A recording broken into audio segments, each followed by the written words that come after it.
Ito ba? Every decision, kaya mga kapatid, makinig kayo. Kayong nanonood sa atin, sa live stream na ito. Makinig kayo. Sa bawat decision mo na gagawin, siguraduhin mo na ang Panginoon ay nariyan sa iyong decision. Amen. Di po ako nagbibiro. Kapag nag-decision ka sa buhay mo na meron kang pinasok na ang Diyos ay hindi mo kinonsulta, ang Diyos hindi mo kinausap, mga kapatid, isang araw mabibito ka. Ngunit kapag kinonsulta mo ang Diyos sa iyong decision at ang Panginoon ay tumugong, isang araw ay magwawagi ka. Yan ang ibig sabihin ng ating Panginoon na kapag ikaw ay nag-decision, kinakailangan ang Diyos ay ka-partner mo. Hello? Tingnan natin. Pilipinas. Bakit nag-enjoy na yan? Decision and decision. Yan. Proverbs 16:33. Sabi nito,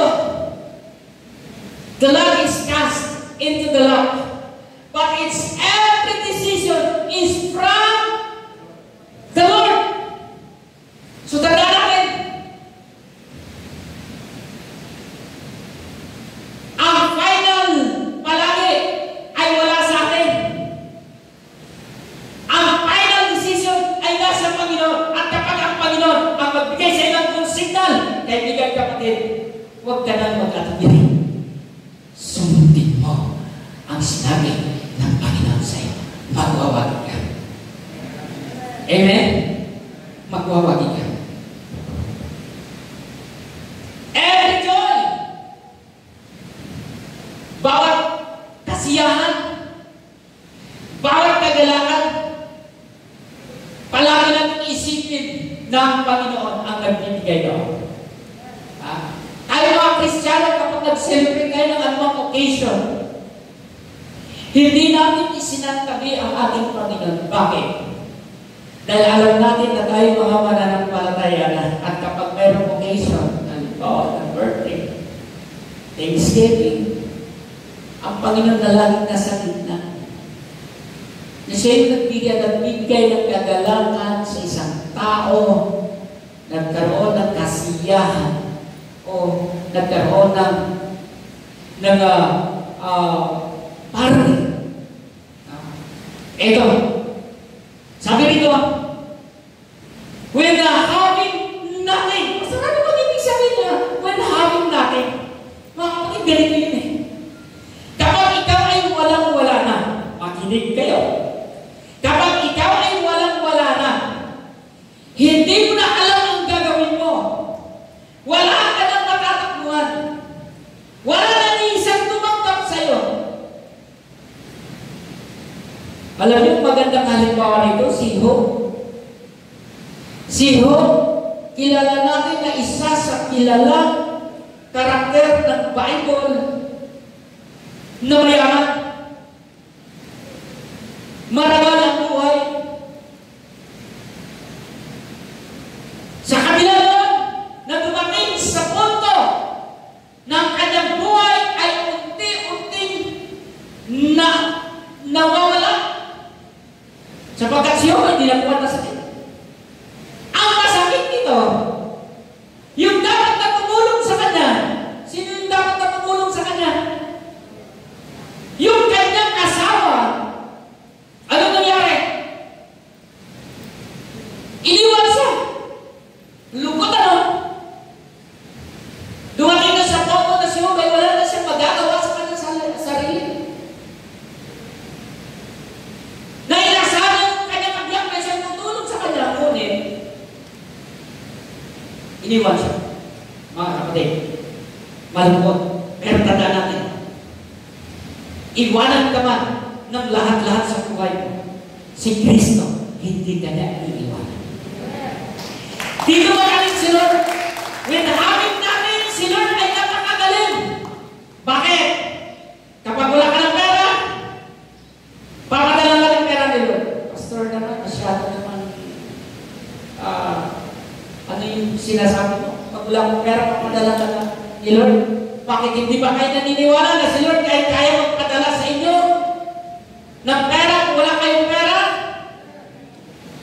Ito, sabi niya, Psalms 132 verse 15. Psalms 152 verse 15. Wala. Okay. Nakalimutan. Ilagay sa PowerPoint. Okay.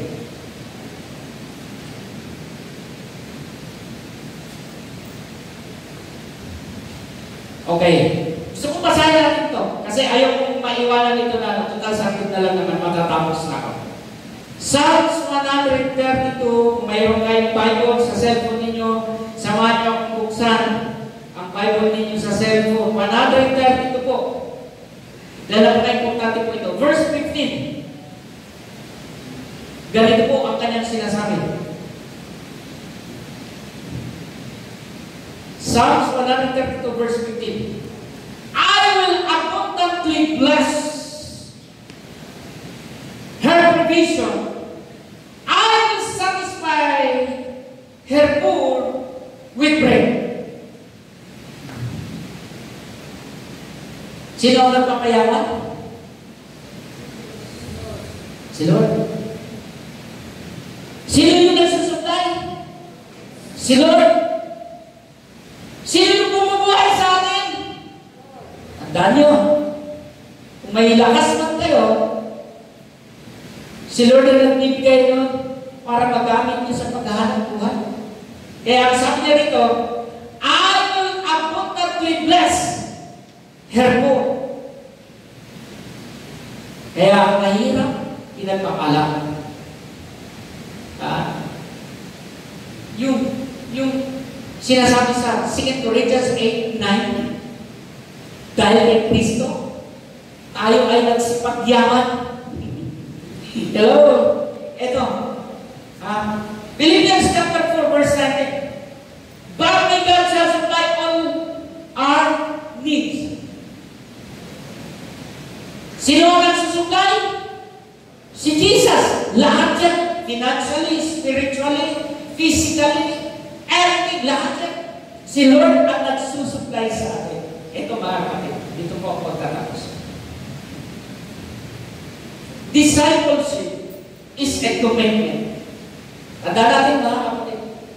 Discipleship is a commitment to follow God, to follow Jesus as revealed in the Father, the Son, the Holy Spirit. He commissioned us to teach all that Christ commanded. So ito yung dalawang bagay ng nag-aralan natin. Una, the great command of Jesus to His disciple. Pangalawa, the great promise of Jesus to His disciple. So purihin ang ating Panginoon ngayong umaga. Hindi po pa tayo lahat kay tumayo.